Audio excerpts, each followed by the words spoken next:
I have the pleasure of introducing our first featured star, the Liveuamap team.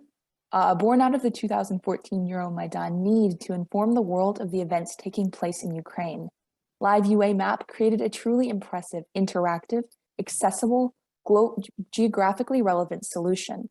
Now their mission has grown, and Liveuamap provides open access, chronological geotagged data related to topics including conflicts, human rights issues, protests, terrorism, weapons deployment, health matters, natural disasters, and weather-related stories around the globe.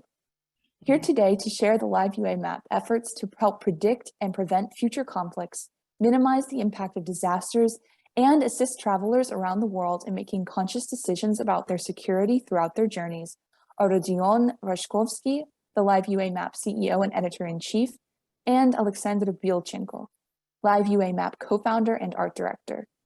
Their work speaks for itself, and the UN Digital Toolkit, Doctors Without Borders, and several government partners could also speak to Liveuamap's impact. But we appreciate Rodion and Alexander taking the time to share their work with us directly. Take it away. Good afternoon to all participating. My name is Rodion Rashkovsky and I am co-founder of Liveuamap. Together with Alexander, we will tell you a story of Liveuamap. But before that, I'll just share my screen here, share. But before that, we want to thank United States Ukraine Foundation for this nomination and opportunity to tell wider Ukrainian community about our project. And of course, great pleasure and honor to share the Star of Ukraine nomination with such great people and companies we just saw. So we want to congratulate Foundation with 30 years anniversary, wish you prosperity, and as our country, yeah. So, do you see my screen? Yeah. Our project is Liveuamap. It's a website and mobile application that have already changed the way for millions of people around the world to receive news and raise their awareness about conflicts and disasters. Our platform is being used by non-government organizations, humanitarian organizations, military, and governments. We have multiple languages. We have a lot of different maps. Liveuamap is an IT startup that gathers information from open sources like social media, like Twitter, Facebook, Telegram, and others. Then we verify it, analysis it with machine learning, and not with machine learning, with human learning algorithm. So how this started? You know, crisis is always a new opportunity. It all started with Ukrainian Euromaidan in 1914. World news from Kiev were presented. A lot of news presented by Russian propaganda, like Russia Today. Someone in joke, it was not Russia Today, but Ukraine Today, and they distort everything. And boiling point for us was that international TV stations showed a huge number of factual mistakes about our country, about Ukraine. One station showed Kiev instead of Islamabad in Pakistan. I tell in this story everyone, it was very boiling point where Kiev was on map of Pakistan. So, and in our opinion, a lot of Ukrainian agencies, media agencies, and possible government agencies, of course, it was Yanukovych-controlled agencies, did little to cope with their functions. So the idea was to show local events from Ukraine on map by collecting them firstly from headlines of our local media and verifying it, and then from social media. First we started with Maidan, then war in Crimea, in Donbass, Then we switched to the wars in Syria, Iraq, protests around the world, and refugee crisis everywhere. Then in Southern Europe, recently we had crisis on the border between Belarus and Poland. So crises like that. We have learned through the time to handle social media in different languages. We started with Ukrainian and Russian here, and then applied similar methodology to all around the world. So, next slide. No, it was at the height of Syrian conflict. Our maps were used by different medias. Here's an example, as we weather forecast on live TV, showing a Turkish TV showing our maps as background, yeah, and discussing events then. So what about United States? As we speaking at the United States Ukraine Foundation, how we connected now with United States? In 1916, we found a partner in the United States, and we have founded our corporation in our company in Virginia. So we are truly United States Ukraine company.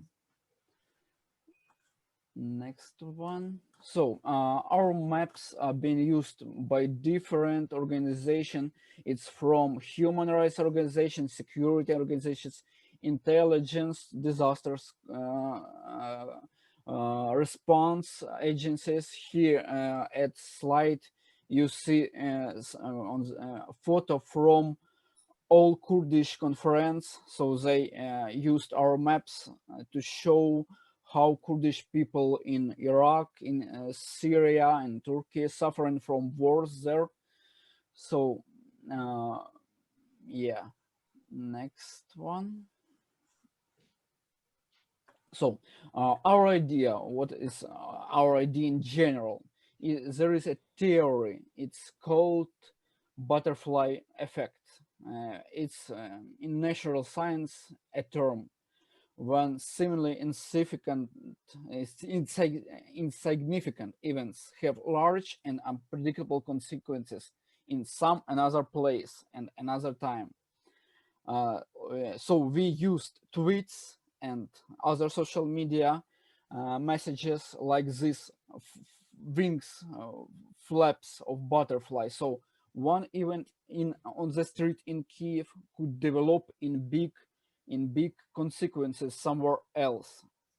It's our idea, so we making this chain of events, we making predictions on all things. And here is example of such chain of events in an it's well-known and grim situation when Russia shut down MH17 flight over now occupied Ukrainian lands. So on July 17, 2014, in the morning, we have messages appeared on Twitter about spotting book. So it was before MH17 shut down. We seen that messages about book. We considered them very interesting because a few days before that, our N-26 with our military was shot down and another was targeted. And they cannot be targeted with some shoulders launched missiles, manpads. So we believe that some systems were already deployed there. And after that day afternoon, first flight radar, it's popular worldwide service that tracking flights, reported that MH17 lost from radars. Minutes or seconds later, Russian propaganda start to claim that Ukrainian N-26, like days before, was shut down. But in all these messages, it was a tsunami of messages. We monitored them all. In the end, it was clear that they shut down civilian airplane from Netherlands to Malaysia, and all this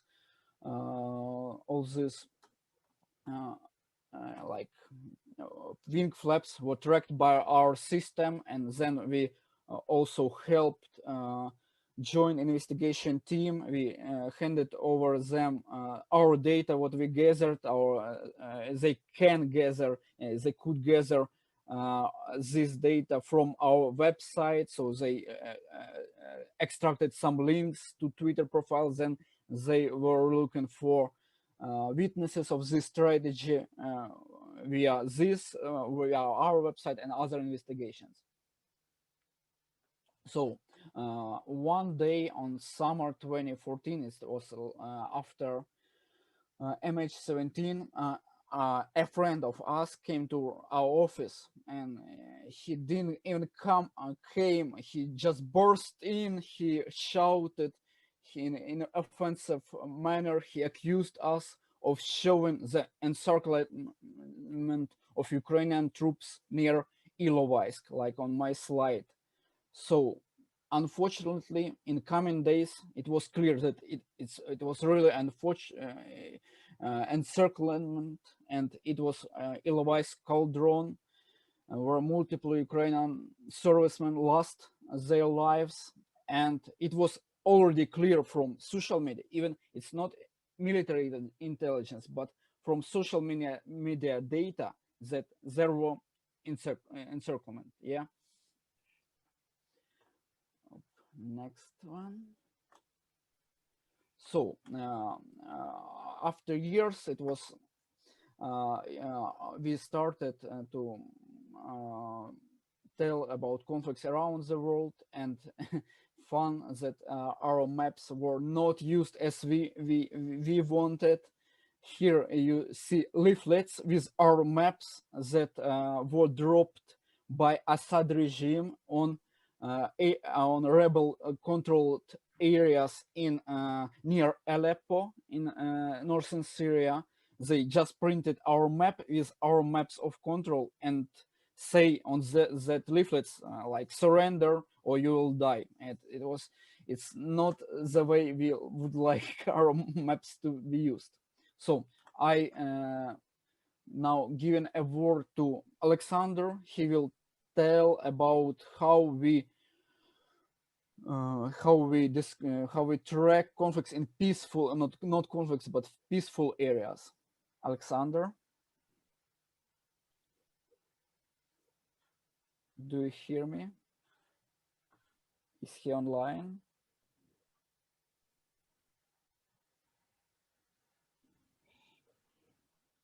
Hello, hello. 1 second.